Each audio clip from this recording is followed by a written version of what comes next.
Dice, yeah, ay, ay.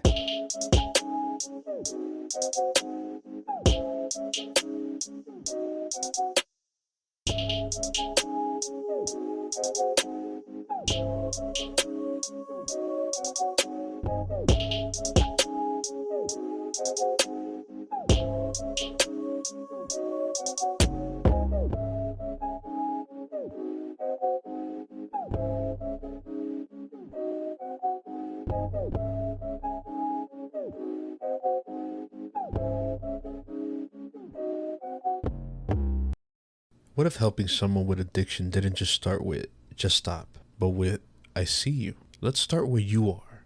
Today I'm sitting down with Ennovy, previous guest, also a mom, creator, and addiction advocate, who has helped support a lot of people through a grassroots harm reduction effort built on lived experience, compassion, and zero judgment. We get into what harm reduction really means, why relapse doesn't have to be the end of the story, and how one viral video sparked a much needed conversation about keeping people alive long enough to have a chance at recovery. This is the FYI I Am Damaged podcast. Meet Logan, the strong minded little elephant who learns that bravery isn't about being fearless, it's about believing in yourself even when you're scared. In this beautifully illustrated story, friends follow Logan through a colorful jungle as he learns to calm his worries, take deep breaths, and remind himself, I am strong, I am safe, I can do this. It's a story that helps kids, and maybe a few grown-ups too, find courage, mindfulness, and strength in their hearts. Logan, the strong-minded little elephant, by me, Oscar Luna. Available now at all major retailers and my publisher's bookstore, Milton and Hugo. Because it's up to every parent to show that their child deserves to know that strength starts from within.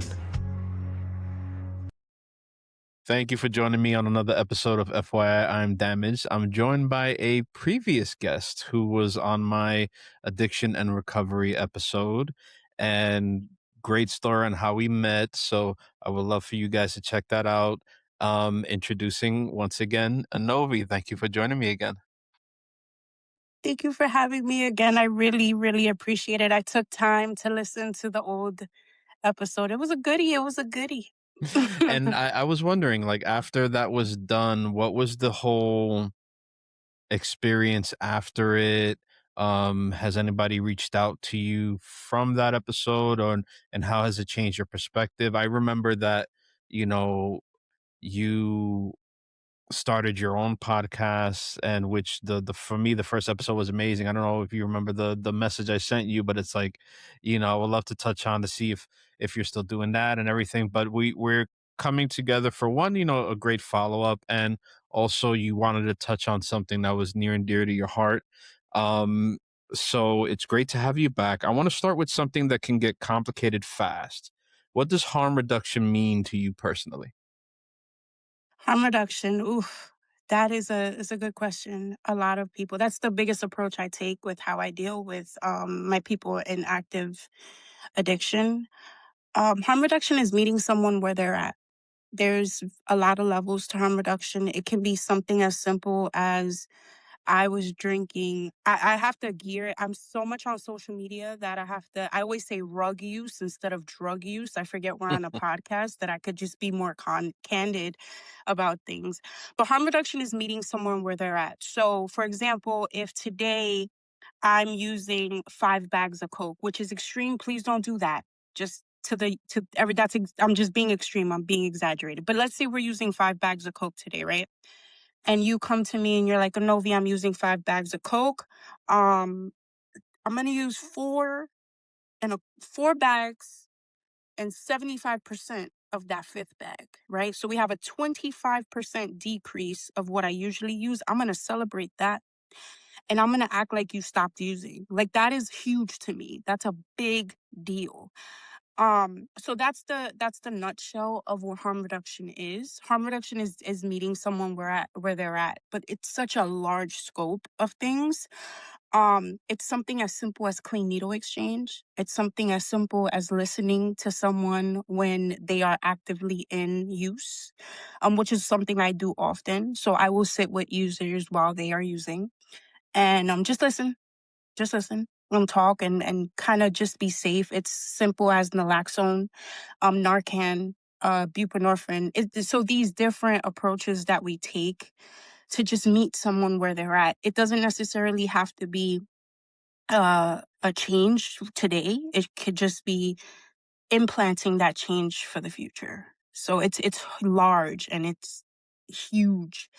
I never realized that I have taken a complete harm reduction approach on my life. I thought I was, people will look at me and be like, but you're not really sober, right? I'm on medication. So I'm on something called Suboxone. I think I've mentioned that in the previous Right. episode. Yeah. And people that are abstinence based only will be like, well, she's not really sober. She's been on Suboxone, or, other people that are on methadone, they'll say that they're not really sober. But that's harm reduction, right? So it's a complete, just meeting someone where they're at and working with each person to change in whatever works for them. And however that works for them. So it's large. I can talk about this literally for hours. My entire social media platform is based on a harm reduction approach, and it's wild. And I'll make sure to have those available to those who want to visit and inform themselves, because when you made that post that went viral, and you shared it on both TikTok, Instagram, and wherever else, and you know I had to respond to it just to be sure that, like, this is something I've had addicts in my family. So, like, I know what it can do, not only to the person who is the addict, but the person within their sphere. And it touches on a lot of things and I see that when I go through the comments, I see those who are like, it really, puts a hair across their ass and it bothers them, Yeah. and it's just like, okay, but you're just seeing the sheen of it, when it's like, get deep into it to understand what you're saying. Now, and that leads into my next question. And also, please let us know how you get into this with, how do you encounter the individuals and walk them through with the harm reduction and things like that. But a lot of people hear that phrase and immediately have a reaction: harm reduction. What do you think people usually misunderstand about harm reduction, especially when they've never lived addiction themselves? It's a really good question. Enabling. A lot of people, when they think about harm reduction, they think we're enabling addicts to be addicts. Um, I don't, it's not enabling, it's keeping someone safe. So something, for example, so when we're talking about the post that went viral, right? And you're right, people just fucking blew up over it. And I got two worlds. People like, thank you so much for this. I feel seen. And then other people that were like, do you know how much this affects me? I have lost people from addiction and my heart genuinely goes out to them. Genuinely. We often make, not we, but a lot of people will, addicts feel shame. And a big part of why addicts will not get into recovery is because of the shame that comes with it. And if we can create a safe space for addicts, sometimes relapse happens. And if that happens, but we don't shame the addict for relapsing, there's a higher possibility for living. And for example, if I have someone, which I've had encountered, someone that's like, I relapsed, fuck. I would rather you come to me and say, I relapsed, fuck, so we can get back on the bandwagon, than someone who's going to say something along the lines of like, I relapsed. I'm not going to tell you because I'm afraid to tell you that I relapsed. I want you to be honest. I want you to let me know that you relapsed. Fuck. And that there's a celebration in that because there's a lot going on. I'm so sorry. The kids and the dog. It's okay. There's a celebration in that because the lack of shame that comes with that aspect of the relapse. Don't be ashamed of the relapse, because before you would have not told me at all. So there's something to be celebrated at. But a lot of people will sit there and say, hey, that's an enabling behavior. You're enabling these people to have a relapse. You're enabling these people to not really get the work done. But sometimes relapse is a part of your recovery, and that's okay. let's create a safe space for someone to have that relapse and feel safe enough to talk about it, and we'll fix it. And I think that's the biggest misconception that a lot of people get when it comes to harm reduction. And it's always pushing the making them, because I the only and to be forward about what I've experienced, like I've had an uncle and an aunt that were addicted on my mother's side of the family. He would always steal from us and It's in and you. out, that whole sort Oh, of oh. process. And this was like Mm, in the 80s. And then my aunt, she was a almost like a lifelong addict, got AIDS through sharing with needles and everything like that, and passed that way. And, back then it wasn't as informed. It wasn't as, how do you say, as rigorous as it is with places dealing with addicts. Like one of my jobs, I worked for a nonprofit in Mount Vernon. And I got to experience and doing some IT support for them. They're called Access Supports for Living, but also the Guidance Center. So yes, I'm familiar. I worked with them for a little bit. And one of my jobs was to oversee the methadone clinic in New Rochelle. And to see Mm, that, talk with the individuals there, and it's a battle. It's a battle. You see the yeah. lines of them wanting to, not wanting to, they're making the lines to get the methadone, um, and handling their treatment. I see the nurses, I see the staff there, and the therapist, and it's not as simple as somebody who was affected by addiction of, like, let's say, a family member, to say, hey, no, this can't be it. But Yeah. it's the way there are many drugs out there, is also there are many ways to get them on a path to recover. It Yes. I think also a lot of people misunderstand and I spoke about this the other day with somebody. A lot of people misunderstand that people do not have compassion for the addict because they feel that addiction is a choice, not realizing that addiction is a disease. It's a disease. And a lot of people feel that addiction like doesn't deserve that compassion because they forget, they think that we choose it, which is there's some truth in that, but not really. I didn't choose to become an addict, like I always tell people that, I started off with prescription pain medication and it took off into something completely different, but it's a disease. It's a disease of the mind. And after you take these pain medications, right, opiates specifically, it rewires the brain and it completely changes how you deal with pain and how you deal with addictive substances, even alcohol. And a lot of people don't realize, like, they think, well, just stop using. It's not that simple. And that was the whole premise of the initial video that I had put that went like it just went off. I didn't even expect it to go as off as it did. But what I was saying was if you are using a substance that keeps you alive, keep using it. And those who get it, get it. And the reason for that is because if you just stop those substances abruptly, you can die. If you just stop drinking alcohol, if you've been using alcohol for an extended period of time, you can die. Fentanyl is a big one. You can die. The seizures that come with that, your heart could just stop. Like there's so many levels to this. It's bananas, but a lot of people lack compassion for the disease of addiction because people think that we just choose to be addicts.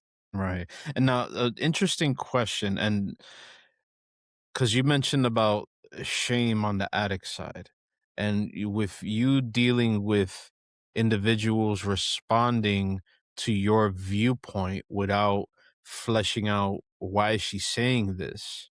Now, how would you measure the shame of the addict to the shame of the family member or those chiming in that would always say, I had addicts in my family. Like what's how can you compare and contrast the shame on both sides that make them react that way? So, shame of the addict, they can spiral, continue using, or overuse. And then with the on the other side, like what is can you shine light on that? That's a really good question because I remember when my mom, when I first got sober that year, I felt a lot of shame about even being in the situation that I was in. And my mom felt a lot of shame about being in the situation I was in. And then about a year in, my husband looked at me. He said, I think you should start sharing your story. And I was like, "Mm, that's crazy. Like, it's extreme. The things I did were extreme." He was like, well, let's take the shame out of it and let's transform this test into a testimony. I wouldn't have done any of this without that man. None of it. Because I had so much shame. What I do, and this is kind of like my ADD is kind of going in, but it ties together, I promise. What I do is I provide a safe space for both of those things to be true. For the family to have the shame and have the anger and the frustration, Hmm. and the addict to have the shame and have the anger and the frustration towards each other.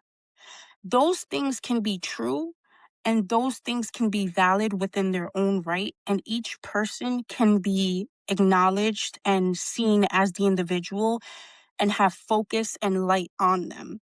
So if I have a family member that comes to me and is like, Ennovy, I need help for so and so is not ready to get help. Believe it or not, as much as I preach harm reduction, I'm going to tell that person, is there any abuse? Is there any disrespect? And is this person drastically contributing to a lack of substance in your life? If there are yeses to those answers, I'm going to tell that person you need to cut them off for your own sanity. For your own sanity, because if there's abuse, it's going to affect you in a dramatic. Your mental health is going to be affected here. I had to, discard of friendships, and friendship people had to discard of me because I affected their mental health. And in retrospect, I get it. I get it. Now, if I have the opposite, I have a person that's in active addiction and they're like, Novi, I'm not quite ready to get sober, but the people in my life are doing A, B, C, and one, two, three, and there's a level of abuse there. I'm going to tell you to cut them off because you also deserve dignity and respect and compassion. So those two things can coexist at the same time and be valid and true within their own right. And I'm going to hold space and acknowledge the person that is in front of me. And I did tell someone, someone came to me today and was like, I'm alone. I have nobody. And I told them, I said, there may be truth in the reason why everybody left you, your family. But I want to hold space for you in this moment because what you feel is real and you feel alone. And there is community here, but that's real. There's a validity into why people walked away, but there's also validity in why you feel the way that you feel. Hmm. So those things could be true and they deserve to be acknowledged and identified and to be held with compassion and care. You know what I mean? Mm. So, No, yeah. very, very good point because that you basically answered my next question because it was all about safety, accountability, and judgment. And unfortunately, judgment is so heavy on the side of those affected by those using that it clouds their judgment to, pick it apart. And for someone Yeah, who's a former addict, say, look, let me just show you, like, this is a fucking onion. It has layers. it If you're is. not Yeah, if you're not gonna It look at is. each individual layer and go on just the strength of that, like how I like to say is that first reaction, it may be the honest one, but it might not be the best one. And people just stick with that to just on the end of, and they just never let it go.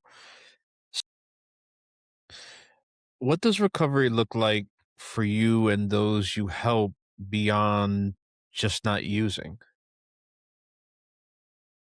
So that's a really good question. So when I was putting together some of the things like I wanted to talk about today, um, I was thinking, do you ever stop really being an addict? And I know that's a controversial question. People gonna be like, wait, what?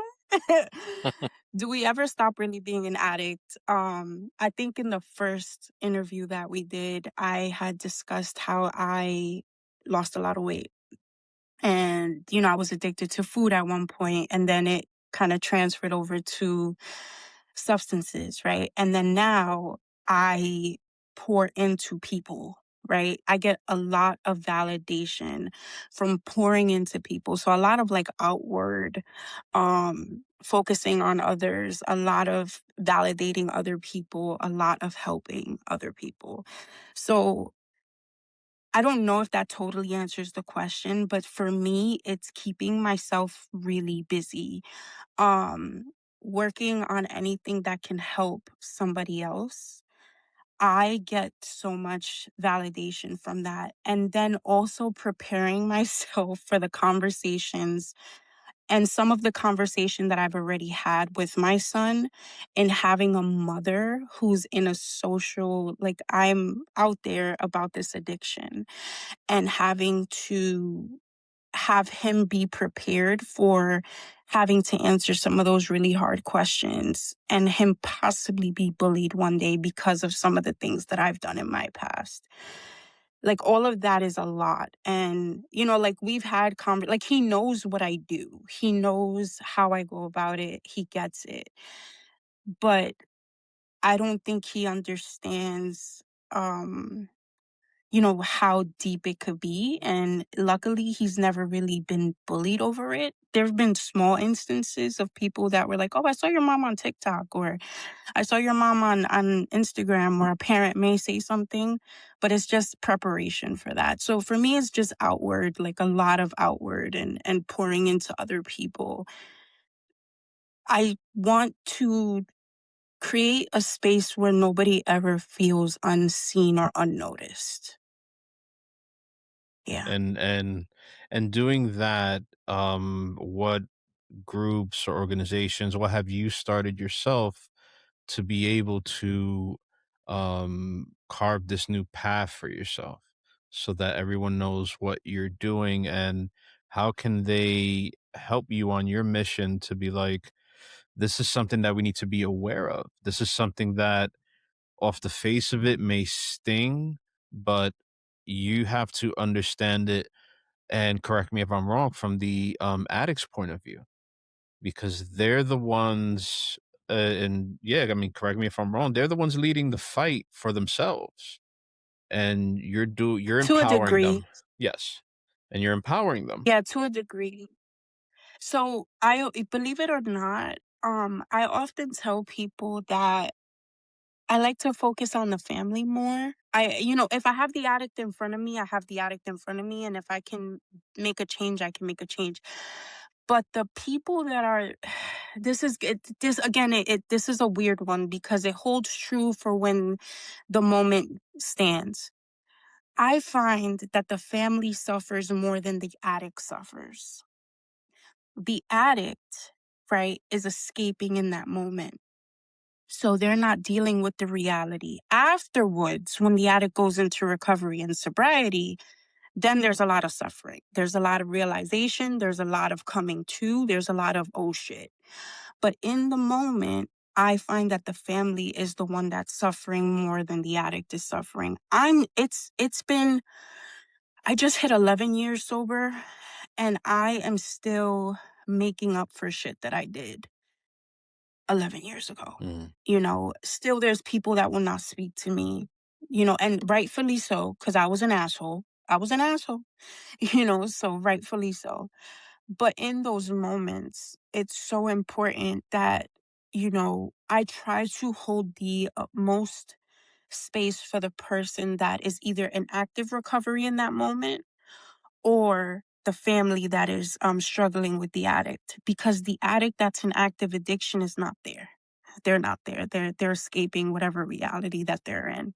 So if I'm approaching someone who's in active addiction, I'm going to hold space for you in that moment for real, like literally sitting there with Narcan, or sitting there just talking to you, or just being a safe space to listen for the moment.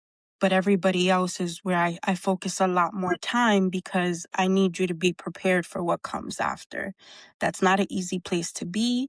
There's a lot of pain that comes, and there's a lot of boundaries that need to be set, and that's okay. That's for your own mental health and your own sanity, honestly. And it's great we're doing this on Mental Health Awareness Month, and I like it, but awareness honestly needs to be like year round. This is something that everybody battles day after day after day, and to stand up just for 1 month to say, hey, you know, look, I'm not really feeling too good, or I'm going through this, I'm going through that, which leads me into my next question because a lot of people, certain people, whatever, the individuals in this sort of space, when they're dealing with an addict or they may be suspecting something, or even it doesn't have to be an addiction to hard drugs. Like for myself, food is an issue for me,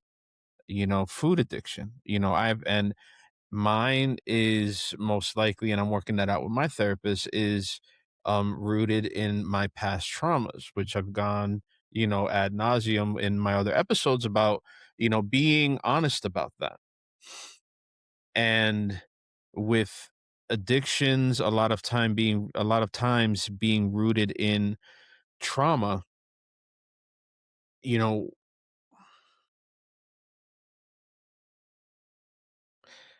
what is the sort of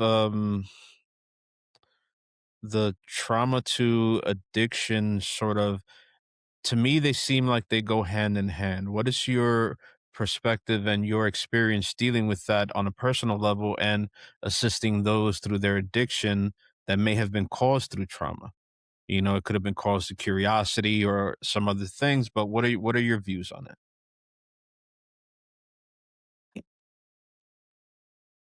Okay. I find that addiction is often a symptom of something way bigger. Addiction is not really the issue, ever. Addiction is never the issue. Addiction is a big old symptom of something way bigger than anything any of us can even imagine. Um, it's our escape. Addiction is our escape in any capacity. So even when it comes down to stuff like food addiction, sex addiction, gambling, any of those things provide a type of outlet for us to feel better, right? And it provides a high. So all of those things, what they give us is an intense dopamine, serotonin, endorphins. All of those things are going on at once because it feels better, and we're chasing whatever that is, and we're doing that every time. And then we do it the first time, and then we're constantly chasing that for the rest of our lives. And that's why you develop a tolerance to it. Because even when it comes down to food, you had something that was really, really, really good. Like, you can't tell me nothing about no meatloaf or dumplings, especially, look, I'm 21 weeks pregnant right now, and I love me some dumplings, some pork dumplings. Oh, and they're so good. But there's that one day it doesn't hit quite the same. And I'm Hmm. like, it doesn't taste the same today, but I'm still going to get them, right? Because I'm still trying to get it to hit the same way it hit before. And that's kind of what addiction does. It sends like these feel good, food addiction. It Hmm. sends feel good chemicals to the brain, like, oh my God, that was so good. It feels good. It creates good vibes and Oh yeah. good connections. Same thing with like sex addiction, the oxytocin that's being released, but that's the same thing that happens with gambling as well. So I'm not focusing so much on the substance per se, because addiction can come in so many different forms, and it really is trauma based. People think that people just pick up one day and make a choice to become an addict. It really isn't like that. It's a bunch of other shit that has gone on for a very very long time, and you get tired. You get tired of dealing with that. And just one day you smoke some weed. We've all done it. We've all probably picked up, I'm not a big weed person. I don't care for it. But, you kind of pick up with some friends in high school, right? And for me, it was, well, I tried weed. So the doctor told me that this is safe. So why not, right? And then when that got out of control, it's the same thing. So why not just do some coke? It's the same shit, right? It's just more pure. Or heroin, it's the same thing. It's just a little bit different, but I'm going for the same effect. But addiction is not the issue. It's the trauma around the addiction that's really the problem and what we're really trying to deal with. So addiction is often a symptom of something significantly bigger than what we realize that we're dealing with. And that's what it comes down to. I wonder if you've had either the experience, if somebody you know has done it, or if you've done the research since it's been in the news lately. People have been. So if you've encountered someone, if you did your own research, because I've been, and even it's just beginning, people are championing it, and I'm thinking of doing it because it's my food addiction is like very overpowering, and Okay. it gets worse the happier I am. So if Yeah. I'm doing well, I'm doing great and everything, it oh man, no, it takes me back to listening to that interview with about Big Pun, where his friends were telling him, "Hey, he's happy, he's making money, he's doing his thing, he's gaining popularity." He's like, eat, eat, eat, eat, eat, eat, eat. But no one's seeing, like, okay, what did he go through to make him satisfy that with food that is damaging his body that led to his death. So, point being, I began. Have you come across that? Have you known somebody who's done that?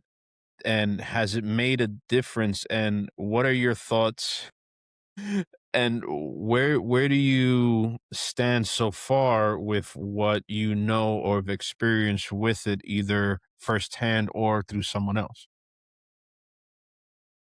There's a lot of validity in that, and I think also within the Latino community, that's a big thing with Latinos and minorities. That's a biggie. Um, you gonna take a shower now? Okay. All right. When I'm done, I'll meet you downstairs. Yes, you can. Okay. Sorry. I find that in like Latino cultures, especially Latino cultures and especially minority cultures, like African American cultures and stuff like that. That's what we do. We celebrate and we eat. So I think that there's a big connection with feeling good and being with family and being with friendship and being like, let's go out to eat.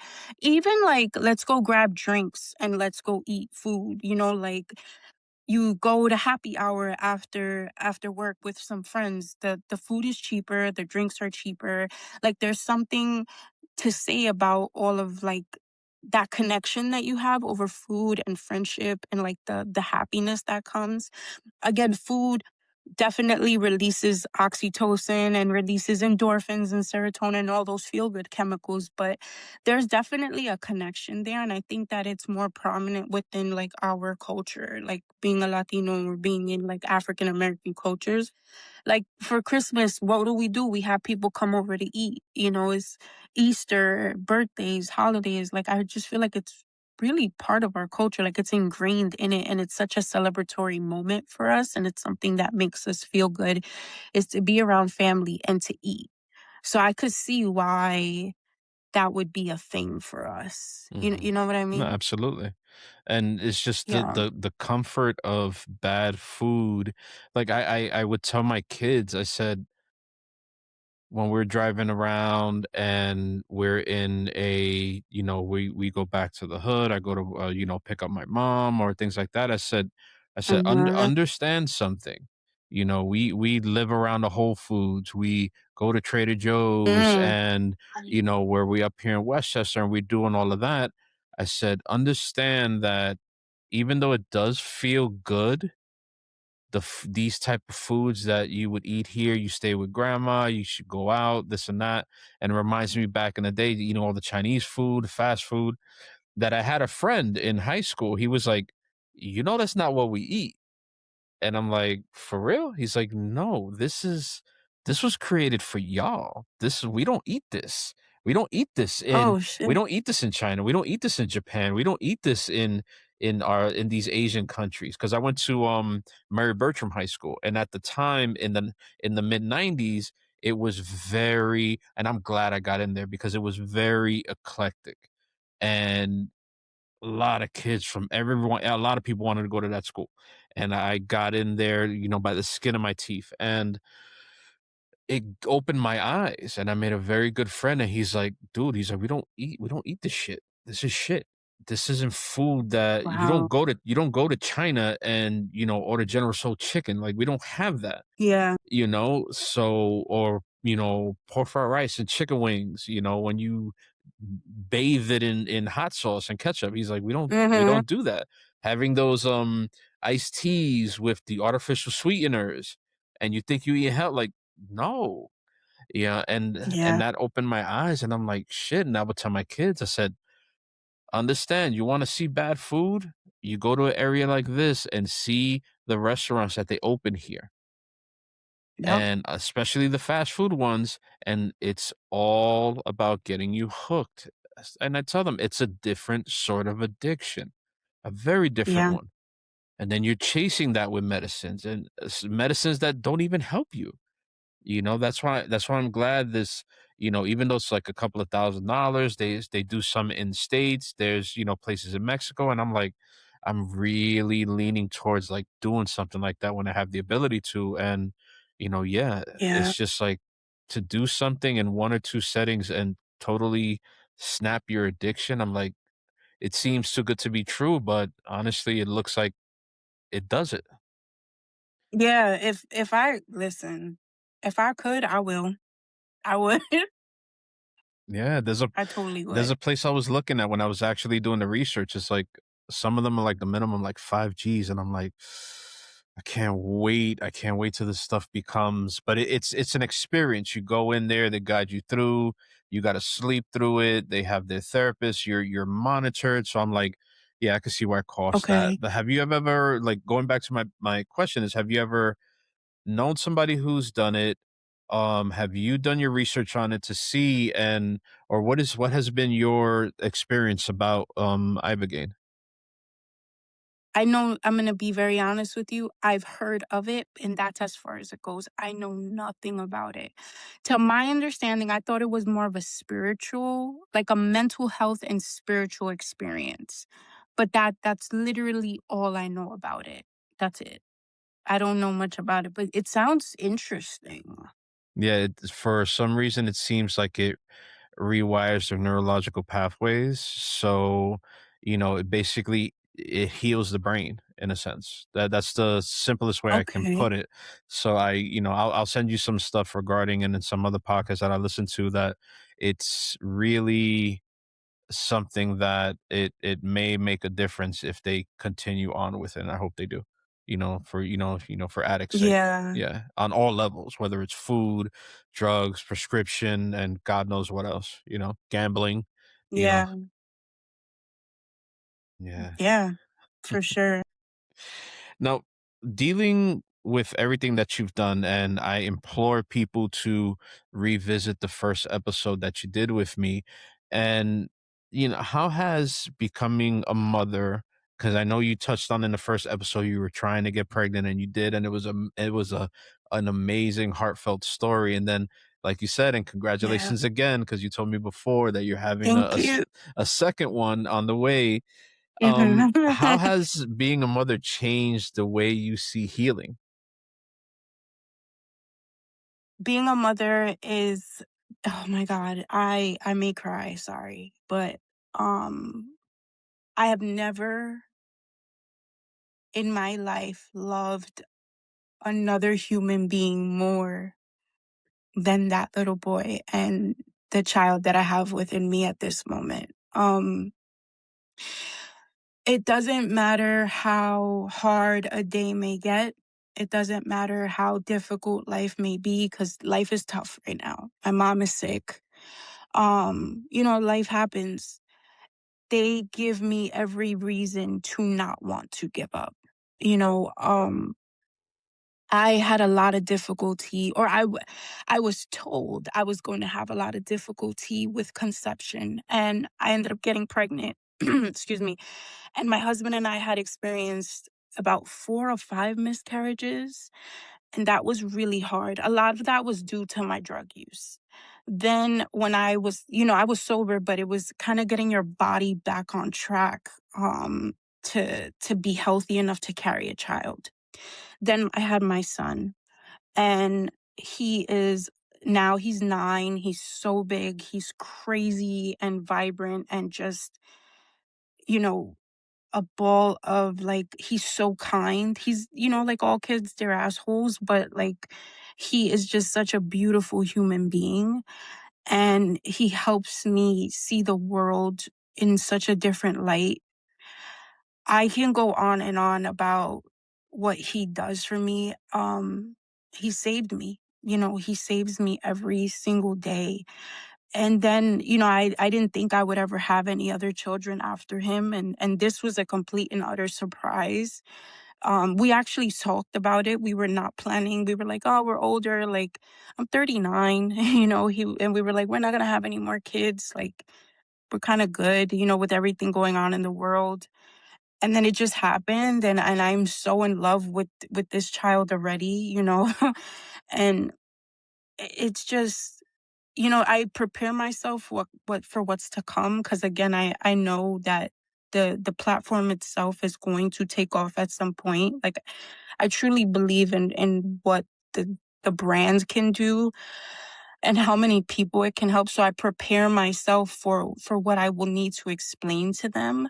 But I do hope that I can inspire them the way that they've inspired me to just be great people in the world and just do our best. And most of all, I don't want them to ever judge anybody else, especially like an addict, a homeless person. Like, we're all a hairline away from everything that's going on. I feel like we're all a hairline away from being in those positions. So I just want them to be the best people that they can be and not to pass any judgment on them. Mm. That was a lot. That was all over the place, but I hope that answered a No, little bit of the question. it was a parent's answer, because trust me, Okay. it's the same way. And I have my own views on being a parent, and it's very rough on my end. It was like, you know I'm raising 3 boys and you're going to be raising 2. But from a man's perspective, it's like, I'm raising 3 boys and I barely had a father to raise me, and going through my trials and tribulations. And it's just, it's a it's an anxious kind of thought. Sometimes it gets you, it puts his Yeah. claws into you to be like, oh my god, how the hell am I going to raise men? How am I going to raise men when sometimes, maybe 1 or 2 or 3 days out of the week, I don't even think I'm a good man myself, Mm, but that's what yeah. I'm telling myself. And I have my wife to catch me, to be like, well, what the hell are you talking about? And then sometimes I'm like, I tell myself, say, you know what, is this story true? People tell themselves a lot of stories that Yeah. have no weight. They have no weight. Yeah. They're no weight to it, and it's just a cloud, and it blankets them and it blinds them to be like, no, dude, you're doing the best. You're doing your best, Yeah. and you're taking all your experiences, and you're becoming better day by day. Someone can gauge Definitely. themselves. Yeah, they can gauge themselves to be like, okay, am I better than I was a month ago? Was I some raving lunatic 6 months ago? Am I doing that now? So those listening, I implore you, do a self-evaluation, do a self audit, to be like, okay, am I still that numbnuts that, just living by the seat of my pants? Or am I being more responsible? Am I being what a parent should be in certain instances? You know, and I go through all that, talking with all these different people, and it's like, I'm getting better. I'm getting better, minus the stories I tell myself. Now, like, I know you got to go. Got to just a couple of quick things, but Yeah. Yeah. you're being very strong. Like how like I always say that, finding strength and vulnerability, but you're portraying your strength with being so vulnerable by having these discussions. You're sitting in your car, you're doing your little dances, you're being very open with your heart about addiction and what you're dealing with and who you're coming across and all that stuff. So, like, what's the responsibility that comes with being vulnerable publicly? Give us an insight on that. The hate. The hate. Oh my God. Don't read the So comments. I know I'm trying. I'm trying. One responsibility is the hate. The hate doesn't really get to me too much. I'm okay with that. I'm okay with that. But also it's the level of how people rely on you. Like I've had people, and I'm gonna get emotional again. I've had people literally tell me, you saved my life today. I was going to kill myself. And I saw this video and I felt seen. That's a lot of responsibility. That's a big deal. And it's a positive responsibility, but it's a responsibility nonetheless. The biggest thing I always do, and I did this on purpose, right? I didn't get dressed. I didn't do anything special. I did that on purpose because I know I promise I'm almost done. I'm almost done, I promise. Sorry. I do this on purpose. The way I show up on social media and the way I show up in interviews is on purpose. I want you to know I'm just like you. I'm regular. I'm a mom who got to talk to their kid and get them in the shower and get shit together. And I'm not all dressed up, had a doctor's appointment earlier. I didn't do my hair. You know what I mean? Like, I do this on purpose because I want you to know I am nobody different. And that breaks down that third wall a little bit. And, but providing people with that safe space, often people feel a little too safe. And like I had someone message me like, I messaged you 3 times. I didn't see the message because a lot of them go in the request and I don't see them. So they were like, I messaged you 3 times and I'm going through something. And I'm like, oh my God. So even that's a responsibility that I'm just like, I don't want to be the reason why you feel poorly about yourself, but I'm also human. So I have to kind of like navigate what do I put my attention to first? And also going through some of the personal stuff that I'm going through, like with my mom and struggling with her and having to deal with her. So it's just kind of like organizing what comes first, what doesn't come first in regards to like social media, reaching out to clients, helping other people, getting them into different rehabs and recovery spaces. So it's like all of these different things, and believe it or not, the hate comes at the bottom of the totem pole because it's kind of like not everybody's gonna like you, and that's okay. And then I come with such a controversial aspect to things where I'm like, if you're using drugs, keep using them. It's okay. And people are like, what? Drugs are bad. And it's like, they're really not. Drugs are neutral compounds that people ingest, and they were initially started for medicinal purposes, and it's us who have taken like a control over that and have made it out of control.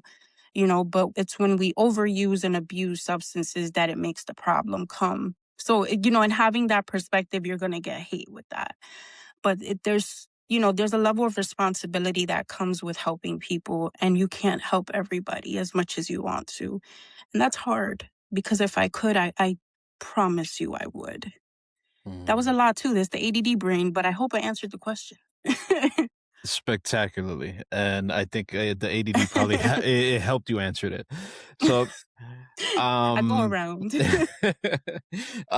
so what would you like to leave us with? What would you like to share? What would you like to impart or tell people? Hey, this is the help that we're doing. Platform is yours. Let us know how we can work in the same circles that you're doing. What's the missions that you're doing? What do you feel able to share right now, that is ready to share? But if not, then people see it when they see it. Okay. First things first, if you are using a substance that keeps you alive, please keep using that substance. I know I sound crazy. Please revisit my social media platform so you can understand more. But you can find me on any platform, Inspirations with an ENN, and then Inspirations.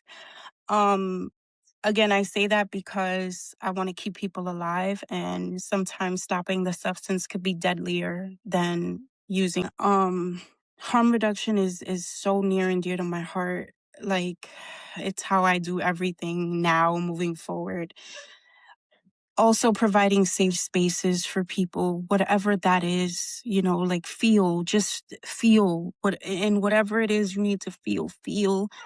I had just finished a journal. It's a 21-day guide. It's called The Inspirational Addict's Guide to Recovery. And it's a 21-day guide. It doesn't have to be about somebody who is in active addiction or recovering from active addiction. It's for anybody. It could be for somebody who is loving someone who's in active addiction and needs to kind of get some insight on how to love them and how to set boundaries and how to deal with loving them maybe from afar, because sometimes we need to do that. So that'll be available at the end of June. I believe I'm gonna have that out. It's done. It's just getting it out there at this point. That's the hardest part. And I think that's really it. Just follow me on all platforms. We're getting there. And if there's any way that I can help, I am a DM away. I really do answer most of my DMs within the week. I'm really good about that. And what we do is anything that we can do in regards to providing a safe space for people to get clean needles. Um, and we also provide resources to 28-day programs, detoxes, and MAT programs, so medication assisted therapy. So that's anything like methadone, Suboxone, buprenorphine, any naloxone, Narcan, which is a substance that reverses the effects of overdose, which is also really important. So we're able to provide all of those resources and assistance to anybody that may need it. That's beautiful. And I know before I left the other job, one of the representatives there gave me a little bag with 2 shots of Narcan, and I always keep it with me just in case. And you know, Ennovy, I want to say thank you very much for your time. Thank I know you're you. busy, you're, a family woman, and I trust me, I know how that can be. And just thank you for your time, your insight, and Thank you. everything that you're doing, the fight that you're still fighting. And I love that you do it with a smile and continue, please, and don't let these people, and what I mean by these people is those that still haven't done the research about what you're trying to get across. I implore people who are just looking for bullet points to fight back with an interview like this is, peel back those layers, understand what's going on. It's deeper than what people would rather, a hole they would rather go down in, because they feel it's inconvenient when they can just bullet point their fights and only scratch the surface. And thank you for diving deep as, you know, amazingly as you are, and continue it. Connect me, tag me anytime you're doing the book and it's being released. Yes. Trust me, I will big it up, you know, as much as I can. Thank you so much for having me. I really, really, really appreciate you. And always thank you to your amazing wife who is the reason why we met. So I Absolutely. appreciate If you. if people want that story, they have to see the other episode. I believe it's episode 14. I don't do seasons anymore. I just do numbered episodes, and you're one of the early ones. You're one that is not a family member or a friend or something, and I really appreciate that connection and Thank that you. let us cross our paths, and thank you for everything that you're doing. Go do your mommy thing. Thank you. Yes, I will. Thank you so much. I appreciate you. Please send my love to the family. Always, always. All right. All right, we will talk soon. Thank you. Always. You can always hit me up on IG. You got my number, anything. All right. Yes. All Thank right. you. Bye. Bye. Thank you for listening to another episode of FYI, I Am Damaged. Now, if you've ever written someone off as choosing their addiction, this conversation is an invitation to look closer. We hear how Ennovy meets people in active drug use without shame, balances the pain of families with the reality of addiction as a disease, and carries the weight of strangers saying her videos kept them from ending their own lives. Her message is clear. Harm reduction isn't enabling. It's creating enough safety and dignity for real change to become possible. This is the FYI I Am Damaged podcast.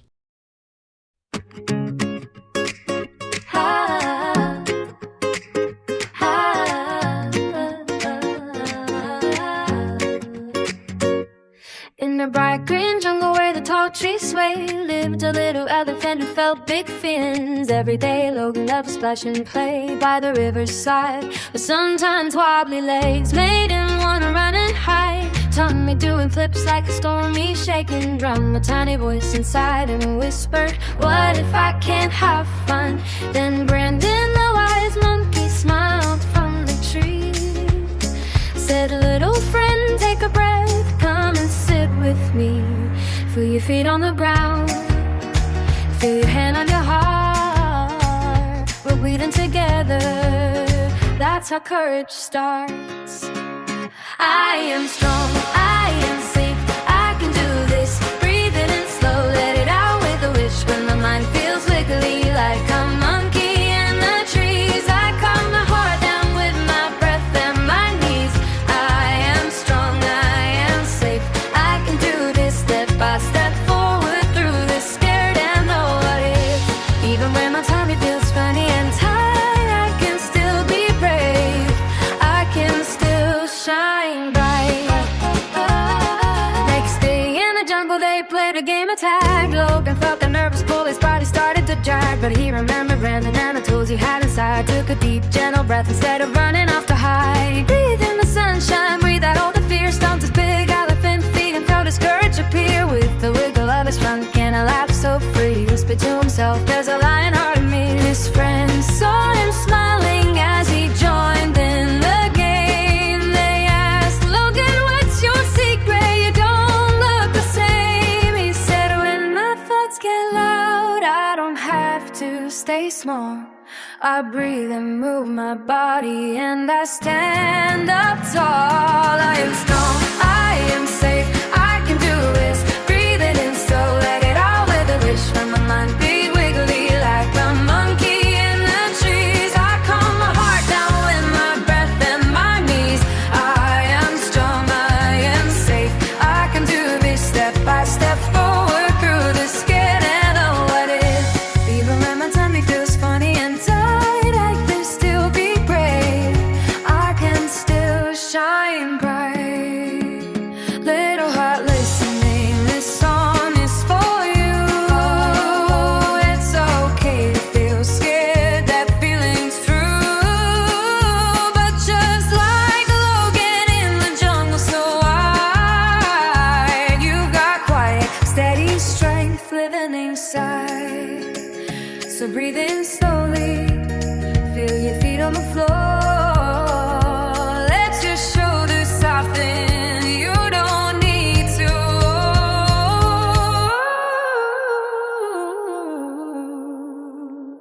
Whisper to yourself when the worries rush through. I am strong, I am safe, and I know what to do. I am strong, I am safe, I can do this. Breathe it in slow, let it out with a wish. When my mind feels wiggly like a monkey in the trees, I calm my heart down with my breath and my knees. I am strong, I am safe, I can do this. Step by step forward through the skin and know what is. Logan showed the jungle and I show the world. There's a strong-minded hero in every boy and girl. In the bright green jungle when the stars shine above, brave little hearts fall asleep feeling safe and loved.